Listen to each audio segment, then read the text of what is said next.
నమస్కారాలండి. ఈరోజు భవిష్యత్ గ్యారంటీ ప్రోగ్రాంగా నెల్లూరులో 53వ డివిజన్లో 16వ బూతు 15వ బూతు ఆ బూతుల్లో యాక్చువల్గా ఈరోజు ఇంటింటికి ప్రచారానికి పోవటం జరిగింది.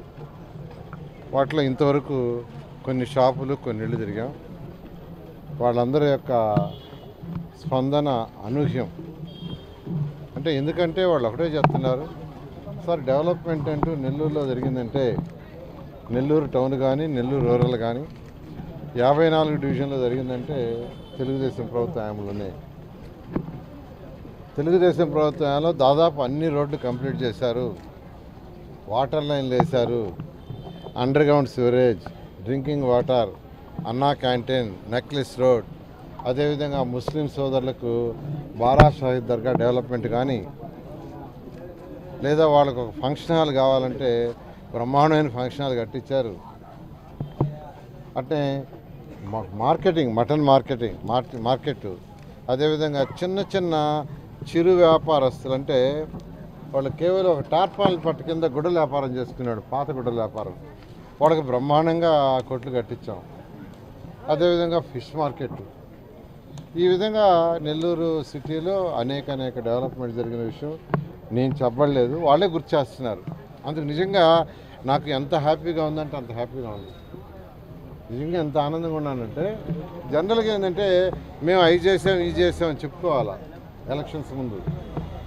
కానీ ఇప్పుడు ఈవెన్ స్లమ్స్, నిన్న యాక్చువల్గా 54లో తిరిగా. 54లో భగత్ సింగ్ కాలనీలో మెజారిటీ ఆటో డ్రైవర్లు, ఇళ్లలో చిన్న చిన్న పాసి పని చేసుకునేవాళ్ళు, బేల్దార్ కూలీలు, బేల్దారులు ఉన్నారు. అసలు వాళ్ళే అడే బాగానే, సార్ ఈ రోడ్డు మీరేశారు, ఈ కాలువ మీరు కట్టారు, ఈ వాటర్ లైన్ మీరు ఇచ్చారు, మిమ్మల్ని ఎందుకు మర్చిపోతాం సార్ అన్నారు. అంటే ఏ ఇంటికి పోయినా అదే చెప్తున్నారు. ఏ ఇంటికి పోయినా ఆడ అవ్వడంగానే మిమ్మల్ని ఎందుకు మర్చిపోతాం సార్, మీరు చేసిన డెవలప్మెంట్ ఈరోజు ఉంది. ఒకప్పుడు ఇక్కడ ఇసుక ఉండేది, ఆ ఇసుకలోనే పడి నడిచేవాళ్ళం. కానీ ఈరోజు చక్కటి రోడ్లు వేశారు, బ్రహ్మాండంగా ఉంది అనే విధంగా చెప్తుంటే నిజంగా ఎప్పుడైనా ఒక డెవలప్మెంట్ అంటూ చేస్తే ప్రజలు మర్చిపోరు అనే దానికి అదే నిదర్శనం. నెల్లూరులో పెద్ద పెద్ద రోడ్లు వేస్తుండొచ్చు, 100 అడుగుల రోడ్లు, 80 అడుగుల రోడ్లు, 60 అడుగుల రోడ్లు, 40 అడుగుల రోడ్లు. అవే కాకుండా ఇలాంటి చిన్న చిన్న కాలనీలో, ఎక్కువగా స్లమ్ ఉండే ఏరియాలో కూడా గత ప్రభుత్వం అప్పుడు రోడ్లు వేయటం జరిగింది. ఎక్కడ ఎవరు అడిగితే వాళ్ళకి వేశారు. ఎవరంటే మా నాయకులకు చెప్పాను, మీకు ఎక్కడెక్కడ కావాలో చెప్పండి అని వాళ్ళందరికీ శాంక్షన్ చేయించి ఆ రోజు ముఖ్యమంత్రి గారిని అడిగి స్పెషల్గా ఫండ్స్ ఇచ్చి. నిజంగా ఆ విషయంలో మాత్రం ప్రజల హ్యాట్సప్, ప్రజలకి నేను నిజంగా కోటి దండాలు పెడుతున్నాను. ఎందుకంటే ఆడికి పోయినప్పుడు వాళ్ళు చెప్తుంటే నా ఆనందానికి అద్దులు లేదు. నేను పోయి చెప్పుకోవాలి అనుకున్నా, నేను పోయి ఈ రోడ్డు వేసాను, ఆ రోడ్డు వేసాను, అది చేశాను, ఇది చేశాను. కానీ అసలు నేను చెప్పబోయే ముందు వాళ్ళు చెప్తున్నారు. అదేవిధంగా కొందరికి ప్రత్యేకమైన సమస్యలు ఉన్నాయి.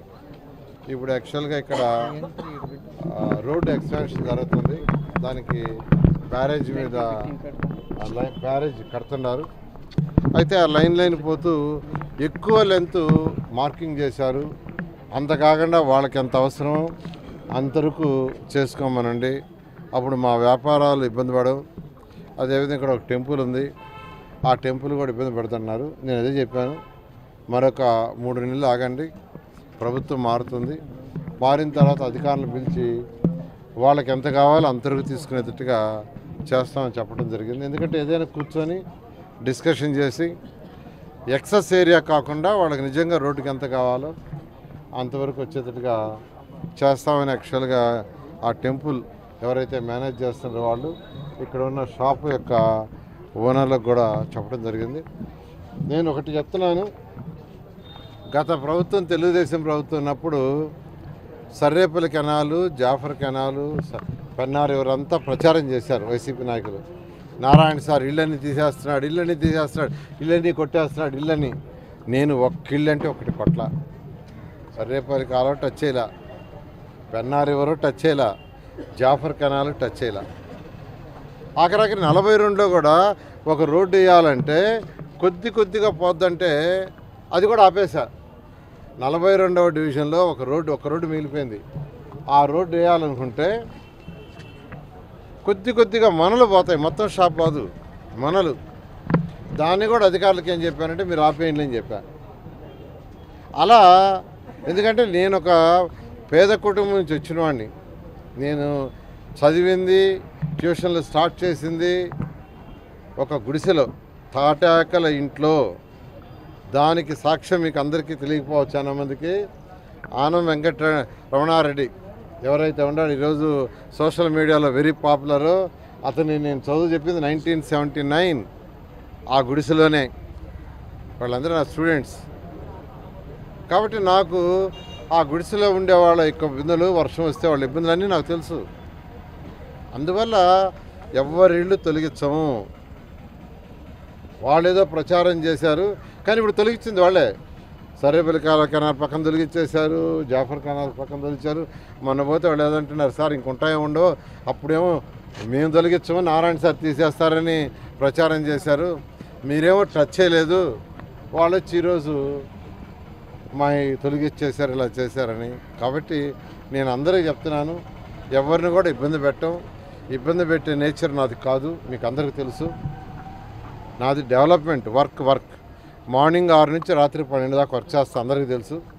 గత ప్రభుత్వంలో అమరావతి రాజధానిలో కావచ్చు, 114 మున్సిపాలిటీస్లో కావచ్చు, లేదా నెల్లూరు 54 డివిజన్లో నేను ఎలా వర్క్ చేసింది ప్రతి ఒక్కరికి తెలుసు. నేను వర్క్ చేస్తా, అధికారులను వర్క్ చేయిస్తాను. రాజకీయ నాయకుల దగ్గర వర్క్ చేయించడం నాకు హాబీ. నిజం చెప్పాలంటే వర్క్ చేయించడం హాబీ. ఖచ్చితంగా 2024లో తెలుగుదేశం వస్తుంది.